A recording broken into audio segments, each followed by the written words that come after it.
ఏడాదిలో తమిళనాడు అసెంబ్లీ ఎన్నికలు. తమిళనాడులో ఈసారి ఎలాగైనా పాగా వేయాలని బీజేపీ పెద్దలు చూస్తున్నారు. దేశవ్యాప్తంగా అనేక రాష్ట్రాల్లో ప్రభుత్వాలను ఏర్పాటు చేసిన దక్షిణాదిలో బీజేపీకి లొంగని రాష్ట్రం తమిళనాడు. ప్రస్తుతం అధికారంలో ఉన్న డీఎంకే స్ట్రాంగ్ గా ఉంది. జయలలిత తర్వాత అన్నాడీఎంకే విచ్ఛిన్నమైంది. బీజేపీకి మిత్రపక్షంగా అన్నాడీఎంకే ఉన్నప్పటికీ కొన్ని చిన్న చితగా పార్టీలు సపోర్టుగా నిలుస్తున్నా కమలనాథులు రాజకీయ రణతంత్రాలకు మరింత పదును పెడుతున్నారు.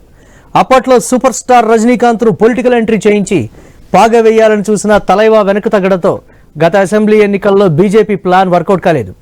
అసెంబ్లీ ఎన్నికల్లో కొన్ని సీట్లు సాధించినా ఇప్పుడు పూర్తి స్థాయిలో అధికారంలోకి రావాలని మోదీ, అమిత్ షాలు పావులు కలుపుతున్నారు. ఈ విషయంలో అమిత్ షా చాలా వేగంగా అడుగులు వేస్తున్నారు.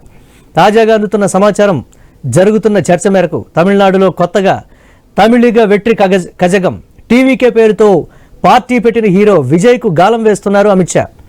తలపతి విజయ్ పార్టీ ఎన్డీఏలో చేరొచ్చని తాజా చర్చ. ఇదే ఇప్పుడు తమిళనాడులో హాట్ టాపిక్గా మారుతోంది. తాను ఒంటరిగా పోటీ చేస్తానని, ఎవరితో కలవబోనని విజయ్ చెప్పినప్పటికీ అమిత్ షా చేసిన మంత్రాంగానికి విజయ్ బుట్టలో పడినట్లుగా తెలుస్తోంది. దీనిపై అధికారిక ప్రకటనే మిగిలిందన్నది తమిళనాడు బీజేపీ నేతలు అంతరంగికంగా చెప్పే మాట.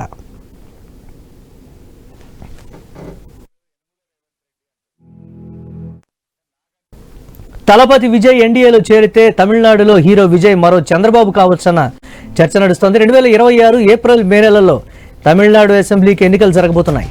234 సీట్లు ఉన్న తమిళనాడులో ప్రస్తుత డీఎంకేకు 150కి పైగా ఎమ్మెల్యేలున్నారు. వచ్చే ఎన్నికల్లో ఈ సంఖ్యను 200కు దాటించాలన్నది డీఎంకే వ్యూహం. ప్రాంతీయంగా చాలా బలంగా ఉంది డీఎంకే. నియోజకవర్గాల పునర్విభజన, హిందీ భాష తదితర అంశాలపై కేంద్రాన్ని తీవ్ర స్థాయిలో కార్నర్ చేస్తున్నారు సీఎం స్టాలిన్. ఈ మధ్య తమిళనాడులో ఎన్నికల ప్రచార వ్యూహాలకు, పొత్తులకు శ్రీకారం చుట్టారు కేంద్ర హోంమంత్రి, బీజేపీ అగ్రనేత అమిత్ షా. సీఎం స్టాలిన్ అవినీతి చరమాంకానికి చేరుకుందని విమర్శిస్తూనే వచ్చే ఏడాది జరిగే అసెంబ్లీ ఎన్నికల్లో తమిళనాడులో ఎన్డీఏ కూటమి విజయ దుందుబి మోగిస్తుందని ధీమా వ్యక్తం చేశారు అమిత్ షా. ప్రస్తుతం తమిళనాడులో బీజేపీతో పాటు ఎన్డీఏ కూటమిలో అన్నాడీఎంకే ఉంది. ఇక అన్నాడీఎంకేతో జతగడితే తమిళనాడులో తమ వ్యూహం ఫలించబోదని బీజేపీ పెద్దలు భావించారో ఏమో. మాజీ గవర్నర్, తమిళనాడు బీజేపీ మాజీ అధ్యక్షురాలు తమిళిసైని రంగంలోకి దించారు అమిత్ షా. త్వరలోనే విజయ్ పెట్టిన పార్టీ టీవీకేతో సంప్రదింపులు జరుపుతామని సంకేతాలు ఇస్తున్నారు తమిళిసై. డీఎంకే వ్యతిరేక పార్టీలతో చర్చలు జరిపేందుకు బీజేపీ అగ్రనాయకత్వం సిద్ధంగా ఉందని కూడా హిట్ ఇచ్చారు ఆమె. సరైన సమయంలో అన్ని పార్టీలు ఒకే వేదికపైకి వస్తాయని చాలా నమ్మకంగా చెప్తున్నారు మాజీ గవర్నర్. జయలలిత మరణం తర్వాత అన్నాడీఎంకే శక్తిని కోల్పోయింది. దీనికి తోడు పళనిస్వామి, పన్నీర్ సెల్వం వర్గాల మధ్య అస్సలు పడటం లేదు. దీంతో తమిళనాడు రాజకీయాల్లో శూన్యం ఏర్పడిందనే అభిప్రాయం ఉంది. ఈ శూన్యాన్ని హీరో విజయ్ తన పార్టీ టీవీకే ద్వారా భర్తీ చేస్తున్నారనే అభిప్రాయం, చర్చ తమిళనాడు వర్గాల్లో నడుస్తోంది. ఎన్నికల్లో డీఎంకేకు ఓటు వేయకూడదని నిర్ణయించే ప్రజలు టీవీకేకు ఓటు వేయాలని అనుకుంటున్నారనే మూడ్ను పసికట్టారు బీజేపీ నేతలు. అదే వాస్తవం అయితే ఎన్నికల్లో డీఎంకే వ్యతిరేక ఓట్లు చీలిపోతుంది. చివరికి అది డీఎంకేకే లాభం చేకూరుస్తుంది. అయితే ఈ ఓట్ల చీలికలో టీవీకే ఎంతవరకు లబ్ధి పొందుతోందనే ప్రశ్న కంటే ఓట్లు చీలకుండా విజయ్ను ఎన్డీఏలో చేర్చుకుంటే లాభం జరుగుతుందని భావిస్తున్నారు.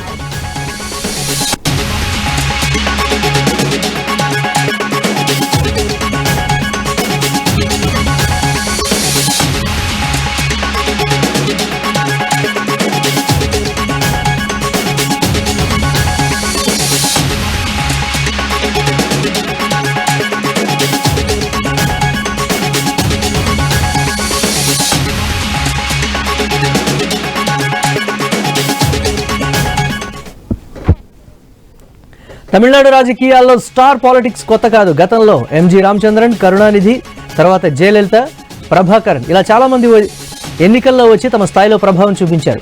ఇప్పుడు విజయ్ కూడా అలాంటి ప్రభావమే చూపిస్తారని అనుకుంటున్నారు. మరి ఎన్డీఏలో విజయ్ చేరతారా లేదా అనేది చూడాలి. ఒకవేళ ఎన్డీఏలో విజయ్ చేరితే కూటమి ఎలాంటి ప్రభావం చూపిస్తుందనేది కూడా ముఖ్యమే.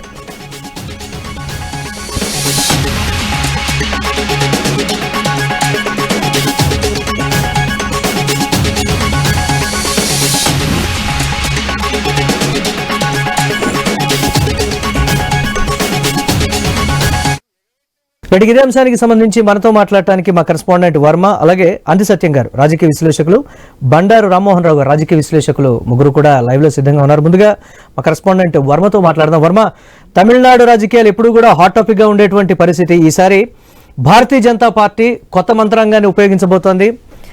విజయ్ పెట్టినటువంటి టీవీకే పార్టీతో జతకట్టి తమిళనాడులో పాగా వేయాలని చూస్తున్నటువంటి ప్రస్తుత పరిస్థితి. కానీ తమిళియన్స్ ఎప్పుడు కూడా డిఫరెంట్గా ఆలోచించేటువంటి పరిస్థితులు ఉంటాయి అనేటువంటి ఒక మాట ఎలా చూడాలంటారు దీనికి సంబంధించి? మురళి, ఏదైతే విజయ్ పార్టీ పెట్టినప్పటి నుంచి కూడా బీజేపీ అతని ఎన్డీఏలో చేర్చుకోవడానికి పావులైతే కదుపుతూనే ఉంది. అయితే ఈ నేపథ్యంలో తొలుత విజయ్ తాను ఏ పార్టీలో చేరనని అయితే ప్రకటించారు. స్వతంత్రంగా పోటీ చేస్తానని కూడా ఆయన పార్టీ చెప్పడం జరిగింది. అయితే తాజా పరిణామాలు చూస్తే బీజేపీ ఎన్డీఏలోకి ఆయన్ని ఆకర్షించేందుకు ముమ్మర ప్రయత్నాలు చేస్తున్నట్లుగా కూడా స్పష్టమవుతోంది. గత కొన్ని రోజుల ముందు కూడా తమిళిసై ఎవరైతే మాజీ గవర్నర్, తెలంగాణ మాజీ గవర్నర్ ఉన్నారో ఆమె ప్రస్తుతం మళ్ళీ కూడా తమిళనాడు బీజేపీ రాజకీయాల్లో యాక్టివ్ రోల్ పోషిస్తున్నారు. ఆమె అన్ని పార్టీలు కూడా కలిసి రావాలి, డిఎంకేను ఓడించాలంటే ప్రభుత్వ వ్యతిరేక ఓటు చేయకూడదు, దీంతో ప్రతి పార్టీ కూడా కలిసి రావాల్సిందిగా కూడా ఆహ్వానిస్తున్నామని చెప్తున్నారు. దీంతో విజయ్ పార్టీ కూడా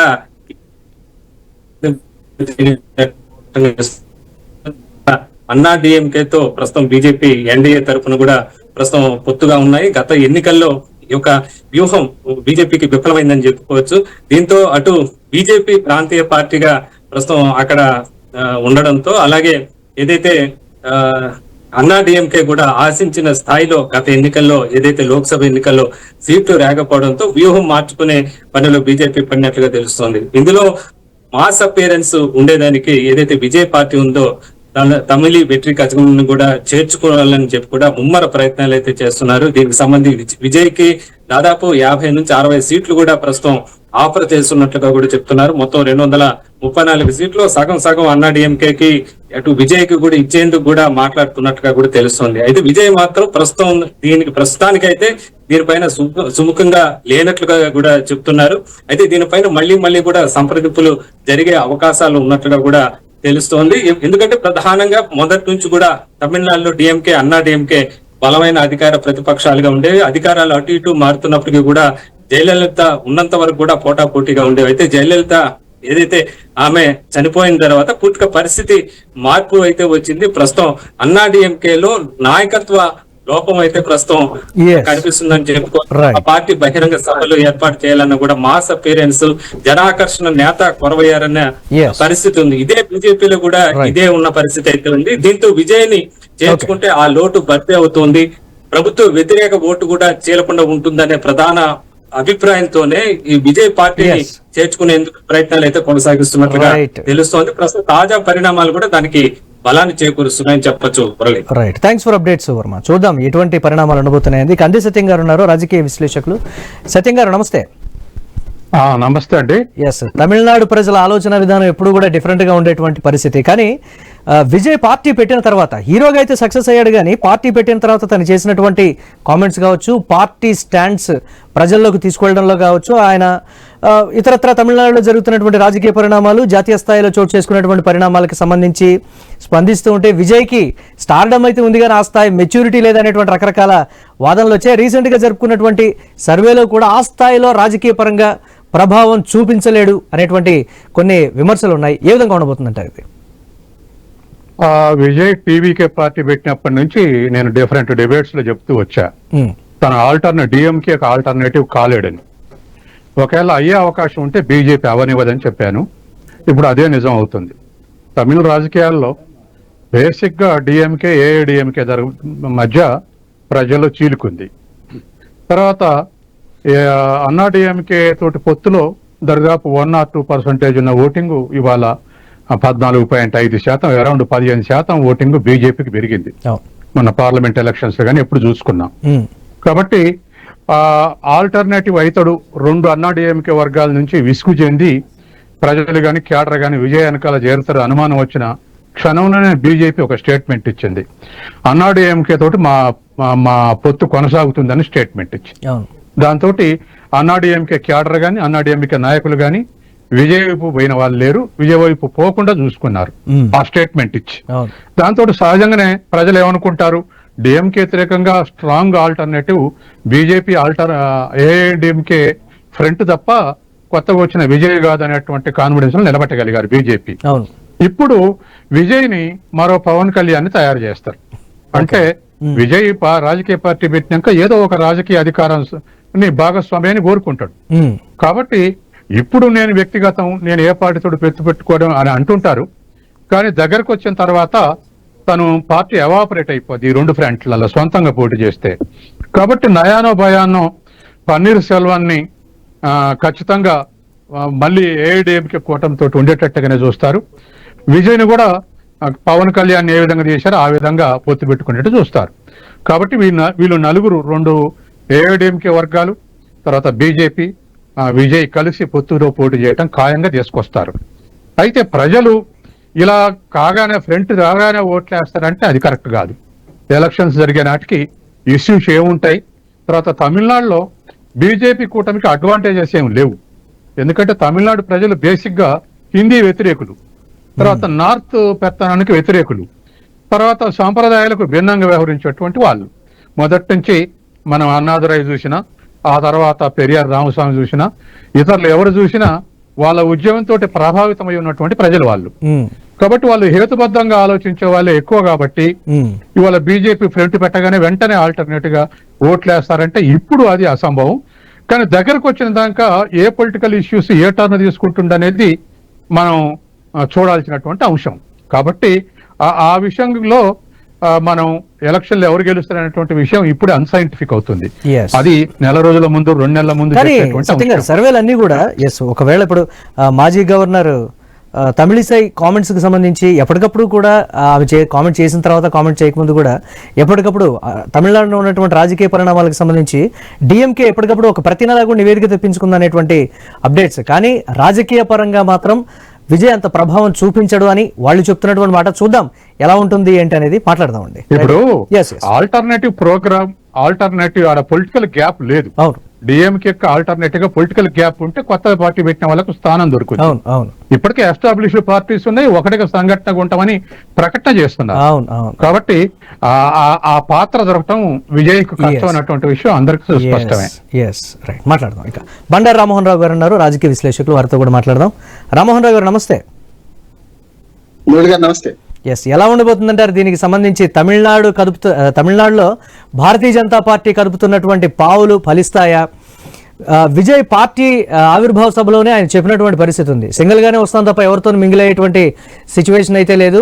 తమిళనాడు రాజకీయాల్ని దేశానికి ఒక రోల్ మోడల్ లాగా ఒక కొత్త పంథాలో నేను చూపిస్తాననేటువంటి ఒక డైలాగ్ కూడా ఆయన అప్పట్లో అన్నారు. చాలా మంది సినిమా డైలాగు లాగా వాడుతున్నప్పటికీ కూడా ఆయన పంథ వేరే విధంగా ఉంటుందా అని అన్నారు. కానీ ఆయన స్పందించినటువంటి విధానం కానీ రాజకీయ పరిపక్వత లేకపోవడం కావచ్చు, వీటన్నిటిని బట్టి కొన్ని సీట్ల వరకే పరిమితం అవుతుంది, అభిమానులే గెలిపిస్తారు తప్ప ప్రజల ఆ స్థాయిలో కూడా టీవీకే పార్టీకి ఓట్లు వేసేటువంటి సిచ్యువేషన్ లేవు అని తేటతెల్లమైనటువంటి ప్రస్తుత పరిస్థితి. భారతీయ జనతా పార్టీ టీవీకేతో మింగిల్ అయితే ఎలాగో ఏఐడిఎంకే ఉంది కాబట్టి, అన్నాడీఎంకే ఉంది కాబట్టి రాజకీయంగా ప్రభుత్వాన్ని ఏర్పాటు చేస్తుందా అనంటే ఏం చెప్తారు మీరు?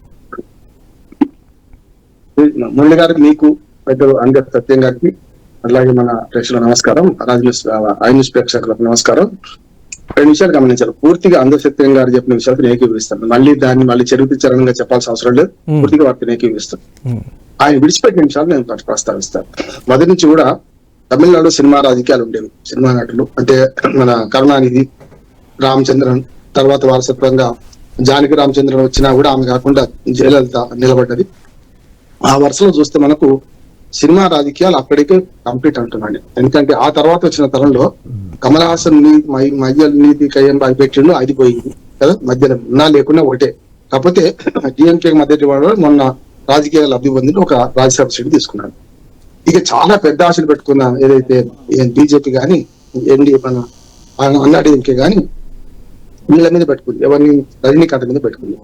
రజనీకాంత్ నట్టేయడం ముచ్చేసిండు. ఆయన పార్టీ పెట్టడా అటు శశబిజులు పడి. నా ఉద్దేశం ఏంటంటే మన తెలుగు రాజకీయాలతో తెలుగు రాష్ట్రాల రాజకీయాలతో పోలిస్తే ఆయన చిరంజీవి లాంటి వాడు. చిరంజీవి అయినా పార్టీ పెట్టిండు, 16% ఓట్లు, 18 సీట్లు గెలుచుకున్నాడు, తర్వాత రాజ్యసభకు వెళ్ళిండు. ఇవన్నీ ఒక విజయాన్ని అంటున్నాను. కానీ అట్లా కూడా కాకుండా పార్టీ పెట్టడా అనే ఆలోచనతోనే మొత్తం పుణ్యకాలం కాస్త గడిచిపోయింది. ఏదైతే రజనీకాంత్ వేలైన లెక్క అయిపోయింది. అంటే అయితే ఒక కమల్ హాసన్, ఒక రజనీకాంత్. కమల్ హాసన్ ఏమో పూర్తిగా లెఫ్టిస్ట్ భావజాలం గలవాడు, పూర్తిగా హేతువాది, ఇటు పక్కన డిఎంకే వైపు నిలిచారు. ఇప్పుడు మన రాజకీయ లబ్ధి పొందిండు. సొంతకు అర్థమైందండి, పార్టీ పెట్టి నేను 10,000కు రాలేను ఎన్నడూ అని చెప్పి రాజ్యసభ సభ్యులు తీసుకున్నాడు, అయిపోయింది. ఇటు పక్క రజనీకాంత్ మొదలే అరంగేట్రం చేయకముందే ముగిసిపోయింది. ఇప్పుడు మరో పవన్ కళ్యాణ్ అవుతారని దానికి కారణం సత్యం గారు చెప్పిన దానికి ఏకీవిస్తూనే పవన్ కళ్యాణ్ ఎట్లా మొదట్లో ప్రవర్తించాడు అట్లాగే ఈయన కూడా ప్రవర్తించాడు. అంటే తమిళనాడులో కొంతవరకే రామ్మోహన్ రావు గారు, ఈ నేపథ్యంలో అంటే పవన్ కళ్యాణ్ అని అంటే కొంతవరకే పరిమితం చేస్తారా, విజయ్ను కూడా పూర్తి స్థాయిలో తీసుకొస్తారా అంటే అది కూడా ఒక క్వశ్చన్ మార్కే కదా, దానికి సంబంధించి ఏం చెప్తారు? చెప్తా. ఇప్పుడు పవన్ కళ్యాణ్ రకరకాలుగా కామెంట్ చేసిన వాళ్ళు ఉన్నారు, సీరియస్ పొలిటీషియన్ కాదని, ఆటోలో అరటి పండు ఆటోలో అరటి పండు లాగా ఉంటాడని. మరి విజయం సాధించేదాకా మనకు ఉంది కదా. అందుకనే సత్యం గారు అన్నారు కదా ఇంతకుముందు, ఈ రాజకీయాలు సోషల్ కెమిస్ట్రీ, ఎప్పుడు ఏమైద్దో 2 కలిసి 4 కావచ్చు, 44 కావచ్చు. అందుకని నేను ఏమంటున్నానంటే సోషల్ కెమిస్ట్రీలో మనం చెప్పలేం ఎప్పుడు ఏమైద్దో. ఇక్కడ ఈ విషయానికి ప్రస్తావిస్తాను. పవన్ కళ్యాణ్ ఎందుకన్నానంటే, ఇప్పుడు పార్టీ పెట్టినప్పుడు ఇదే మన విజయ్ ఏమన్నానంటే 2004 ఫిబ్రవరిలో పెట్టినప్పుడు సైద్ధాంతికంగా బీజేపీకి వ్యతిరేకంగా నేను, రాజకీయంగా డిఎంకి వ్యతిరేకంగా ఉంటాను కదా. సైద్ధాంతికంగా బీజేపీకి వ్యతిరేకంగా అంటే నేను అంటే ఖచ్చితంగా నేను మతవాదిని కాదు, లేకపోతే మన హిందుత్వాన్ని పాటించరు అని చెప్పేదానికి చెప్పేశాడు. రెండోది డిఎంకే అన్న, మన డిఎంకే ఏదైతుందో అది అవినీతి పార్టీ అని రాజ్యంలో ఉంది కనుక దీన్ని వ్యతిరేకించు రాజకీయ ప్రత్యర్థి వీళ్ళైతే సైద్ధాంతిక ప్రత్యర్థి బీజేపీ అని చెప్పిండు.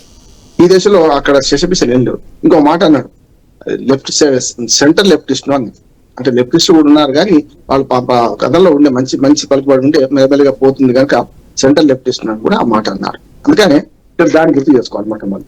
రెండోది, ఇప్పుడు ఎప్పుడైతే ద్రవిడ పార్టీలన్నీ కూడా ఏదైతే హిందూ వ్యతిరేకంగా లేకుంటే పైన మనకు ఉత్తర భారతదేశ పార్టీలకు వ్యతిరేకంగా ఉంటాయో, కామరాజు ఆధారంతోనే పోయింది. తమిళనాడులో ఒక రకంగా చెప్పానంటే కాంగ్రెస్ పెత్తనం పోయింది. కాంగ్రెస్ తర్వాత డిఎంకే, తర్వాత అన్నా డిఎంకే రావడం వల్ల ఇవన్నీ చూస్తే 36 పార్టీలు, అంటే ద్రవిడ పార్టీలు 36 పార్టీలు వచ్చినాయి. మకలు పుబ్బలు పుట్టినాయి, మకలు పోయింది. అట్లాగే ఈ పార్టీలు నిలబడుతుందా అంటే దీనికి ప్రధాన కారణం ఏంటంటే రేపొద్దున వీళ్ళు ఈయన విధానం మార్చుకోవాలి. మరి రాజకీయ ప్రత్యర్థి అన్న దాంతో గెలవాలంటే కాంప్రమైజ్ అయ్యి సైద్ధాంతిక విభేదాన్ని విడిచిపెడతాడా అనేది గమనించాలన్నమాట. దానికి ప్రధానంగా మనం చూస్తే పవన్ కళ్యాణ్ తో పోలిస్తే, పవన్ కళ్యాణ్ మొదటి నుంచి నేను మా తండ్రి కమ్యూనిస్టు, నేను కమ్యూనిస్టు భావాలు గలవాడిని అట్లా ఇట్లా మాట్లాడి ఏం చేసిండు ఆయన, మొదలు బీజేపీతోనే విభేదించాడు. బీజేపీతో కలిసి పోటీ చేసినా మొట్టమొదలు ఏదైతే అప్పుడు అంటే ఆయన స్వయంగా పోటీ చేయలేదు, ఆయన పార్టీ పోటీ చేయలేదు. 2014లో తెలుగుదేశం అన్నాడీఎంకేకి మద్దతు ఇచ్చిండు, తెలుగుదేశము బీజేపీకి మద్దతు ఇచ్చిండు. ఇచ్చిన వాడు మొదటిసారి పోటీ చేయకుండా ఏం చేసిండు, ఫస్ట్ బయటకు వెళ్ళింది ఎవరు, ఎన్డీఏ నుంచి, ఆ కూటమి నుంచి పవన్ కళ్యాణ్ కదా. బీజేపీ అన్యాయం చేస్తుంది, రైతులకు అన్యాయం చేస్తుంది, ఏదైతే అమరావతి రైతులకు భూమి సేకరణలో న్యాయం చేయలేదనే కదా ఇతన్ని విభేదించి బయటకు పోయింది. తర్వాత అనుభవానికి వస్తే తత్వం బోధపడ్డట్టు 2018లో విడిపోతే చెడిపోయింది. ఎందుకంటే చెప్పాలంటే ఆ మాత్రం అన్నా ఏ సీట్లు రాకున్నా కనీసం ఎన్డీఏ కూటమిలో ఉన్నాడు. అంటే 2014 నుంచి 19 దాకా ఉన్నాడు. 19 ఎన్నికలకు వచ్చేకల్లా తెలుగుదేశం ఓవైపు, జనసేన ఓవైపు, అట్లాగే మనకు బీజేపీ ఒకవైపు పోటీ చేస్తే ఏమైంది, విడిపోతే చెడిపోతాం సినిమా చూశాను. మొదలు 2014లో కలిసి ఉంటే కలలు సుఖం, విడిపోతే చెడిపోతాం. ఇక్కడ పోతాను తమిళనాడు. అట్లాగే ఇప్పుడు ఈయన ఏమంటారు, మొదలు రాజకీయ శత్రువు, సైద్ధాంతిక శత్రువు అన్నవాడు ఇటీవల మెల్లమెల్లగా మారుతున్నాడు అని ఒక సంకేతం వస్తుంది. దానికి కారణం ఏంటంటే బీజేపీ అన్ని పావులు కలుపుతుంది, అంటే బట్ట కాల్చి నీరేస్తుంది, కలవకపోయినా కలిసింది అంటది. బీజేపీ చేసిన రాజకీయాలు జిమ్మితో చాలా ఉంటాయి, అంటే అన్ని రాష్ట్రాలు చేస్తుంది, ఇక్కడ కూడా చేస్తుంది. ఇక్కడ ఏంటంటే బీజేపీ 2 విషయాలు దేశంలో గెలవడానికి, ఒకటి కాంగ్రెస్ ఎక్కడైతే ఉన్నదో బలంగా ఉన్నదో అక్కడ కాంగ్రెస్ బయటకు గెలుస్తుంది, కాంగ్రెస్ వీక్ గా చేసి గెలిచేస్తుంది. రెండోది ఏంటంటే ఎక్కడైతే దక్షిణ భారతదేశంలో గెలవాలంటే మిగతా అక్కడి పార్టీలతో పొత్తు పెట్టుకుంటా గెలవలేమని చెప్పి ఆ మాత్రం సీట్లు కూడా రావడానికి మన తెలంగాణ, మన ఆంధ్రప్రదేశ్ మంచి ఉదాహరణ. 2014లోనేమో 5 సీట్లు గెలుచుకుంది బీజేపీ, అసెంబ్లీ సీట్లు, పార్లమెంట్ ఒకటి చేయడానికి గెలవదు. కానీ అదే 2019 వచ్చే 1 సీట్ లేకుండా పోయింది కదా. 2024 వచ్చే వరకల్లా మరి అదే పొత్తు పెట్టుకుంటే 8 అసెంబ్లీ సీట్లు, మన 2 పార్లమెంట్ సీట్లు గెలుచుకుంది. ఇక్కడ కూడా ఏంటంటే అన్నా డిఎంకేతో కలవడానికి విజయ్ సుముఖంగా లేకపోయినా అన్నా డిఎంకే కూడా నమ్మదగ్గ పార్టీ కాదు, వీళ్ళిద్దరికి స్నేహం కూడా కరెక్ట్ ఉంటుందని నాకు చెప్పాను. ఎందుకంటే కూటమిలో ఉన్నప్పుడే మొన్నసారి ఎన్నికల విజయ్కి తత్వం బోధపడింది. ఒక నిమిషం, విజయ్కి తత్వం బోధపడింది అనేది కూడా ఒక మాటకైతే చెప్తున్నారు. రాజకీయాలు ఇప్పుడిప్పుడే వంట పట్టించుకుంటున్నాడు. రాజకీయాల్లోకి నేను ఎంటర్ అయినప్పుడు తన ఒక కోణంలో చూసి అసలైనటువంటి రాజకీయాలు ఇప్పుడు నేను రుచి చూస్తున్నటువంటి తత్వం అయితే బోధపడింది అనేటువంటి మాట మాట్లాడదాం. ఒక మాట ఆకర్షణ వేరు, మనకు ఓట్లు పడిది వేరు. పవన్ కళ్యాణ్ అట్లా దెబ్బతిన్నాడు కదా 2014, 2019లో. ఆకర్షణ ఓటు రూపంగా మారాలంటే పవన్ కళ్యాణ్ అభిమానాన్ని ఓటు బ్యాంకుగా మార్చుకోవడం అంటే మామూలు విషయం కాదని ఒప్పుకున్నాడు ఆయన కూడా. పవన్ కళ్యాణ్ ఒక మాట చెప్పారు, నాకు మనం ముగ్గురం కలిస్తేనే మనకు జగన్మోహన్ రెడ్డి ఓడించగలుగుతాం, లేకపోతే లేదు. పోయినసారి చూసినాం కదా, అవును కలవడానికి నేను కొంచెం తగ్గి కలుస్తాను, అవసరం మీరు తగ్గాలి అని చెప్పి బీజేపీని హెచ్చరించుండు, టీడీపీని హెచ్చరించు. సరిగ్గా అదే స్థితిలో ఇవాళ ఆ సెంటర్ చౌరాస్తాలో విజయ్ తన అభిమానులు ఉన్నారు, 80,000 మంది వచ్చారు మన సభ జరిపితే. అంటే ఆయనకు కూడా అర్థమైంది ఏంటి అని అంటే, కొన్ని కార్యక్రమాలు నిర్వహించినప్పుడు ఎస్ అన్న అభిమానులంతా కూడా కార్యకర్తలు కాలేరు అని కూడా ఆయనకి బోధపడింది. మాట్లాడదాం ఒకసారి. మనం ఒకసారి సత్యం గారితో ఒకసారి కంక్లూజన్ తీసుకుందాం. రామ్మోహన్ గారు, సత్యం గారు, ద్రవిడ రాజకీయాలు ఎప్పుడు కూడా డిఫరెంట్ గా ఉంటాయి. తమిళనాడు ప్రజల ఆలోచన విధానం కూడా ఎప్పుడు డిఫరెంట్ గా ఉండేటువంటి పరిస్థితి. వాళ్ళ మూడుకు తగ్గట్టే రాజకీయాలు చేయాలి తప్ప మనం ఏదో కొత్తగా చొప్పించేటువంటి ప్రయత్నం చేస్తే అక్కడ యాక్సెప్టెన్సీ ఉండదనేటువంటి మాట. బీజేపీ కలుపుతున్నటువంటి పావుల వల్ల ద్రవిడ రాజకీయాల్లో ఏమైనా పెనుమార్పులు సంభవించంటారా, సాంప్రదాయానికి విరుద్ధంగా జరిగేటువంటి పరిస్థితి? అలాంటి అవకాశం లేదండి. ఇదివరకే అగ్రెసివ్ గా బిహేవ్ చేసి ఉన్నది. ఎందుకంటే సౌత్ ఇండియన్ లో ఆ యాక్సెప్టెన్స్ లేదు. కర్ణాటక ఎలక్షన్ లో చూసాం కదా, సాక్షాత్తు ప్రధానమంత్రి జై బజరంగ బలి అని చెప్పేసి బహిరంగ సభల్లో పిలిపించారు. పిలిపించిన కర్ణాటక ప్రజలు పాజిటివ్ గా రియాక్ట్ కాలేదు, గెలిపించలేదు బీజేపీని. కాబట్టి తమిళనాడులో ఇంకా అవకాశం ఇంకా 0 లెవెల్ ఉంటుంది. కాబట్టి వెల్ ఎడ్యుకేటెడ్, తర్వాత మొదటి నుంచి మూఢనమ్మకాలకు వ్యతిరేకంగా వ్యవహరించినటువంటి తమిళనాడు ప్రజలు బీజేపీకి పాజిటివ్ రియాక్షన్ లేకనే అక్కడున్న పార్టీల్ని ఏ విధంగా యూజ్ చేసుకోవాలనేటువంటి వ్యూహంలో ఇవాళ బీజేపీ ఉంది. ఆంధ్రాలో చేసినటువంటి ఈక్వేషనే ఇవాళ తమిళనాడు చేసే అవకాశం ఉంది. అయితే అక్కడ ఒక్క డిఎంకే పార్టీని అయితే ఒంటరి చేయొచ్చు, ఇక్కడ జగన్ పార్టీని చేసినట్టు. కానీ అక్కడ కాంగ్రెస్ ఉంది, 2 కమ్యూనిస్టులు ఉన్నాయి, మరొక చిన్న డిఎంకే ఉంది, ఇప్పుడు కమలాసన్ కూడా తోడయ్యారు డిఎంకేకు.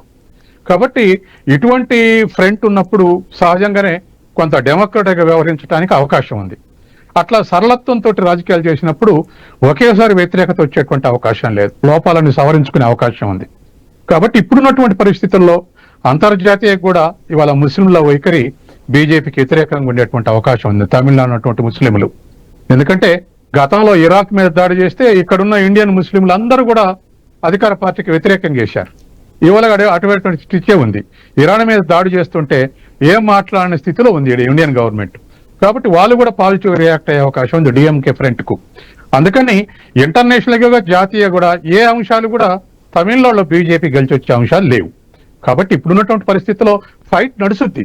2 ఏఐడిఎంకేలు, తర్వాత బీజేపీ, తర్వాత విజయ్ కలిసి చేస్తే ఫైట్ నడుస్తుంది. అంటే పెరిగినటువంటి భారతీయ జనతా పార్టీకి పెరిగినటువంటి ఓటు బ్యాంకు కావచ్చు, లేకపోతే స్టాలిన్ కుమారుడు చేసినటువంటి కొన్ని కామెంట్స్ సనాతన ధర్మానికి సంబంధించి కావచ్చు, వాటి మీద కొంచెం నెగిటివ్ ఇంపాక్ట్ అనేది బాగా పడింది అనేటువంటి మాట. అది భారతీయ జనతా పార్టీకి ప్లస్ అవుదంటారా కూటమి ఒకవేళ జట్టు కడితే? అయ్యే అవకాశం లేదండి. ఎందుకంటే ఉదయనిధి చేసినటువంటి కామెంట్స్ మన తమిళనాడు ప్రజల మీద నెగిటివ్ ఇంపాక్ట్ ఉండదు.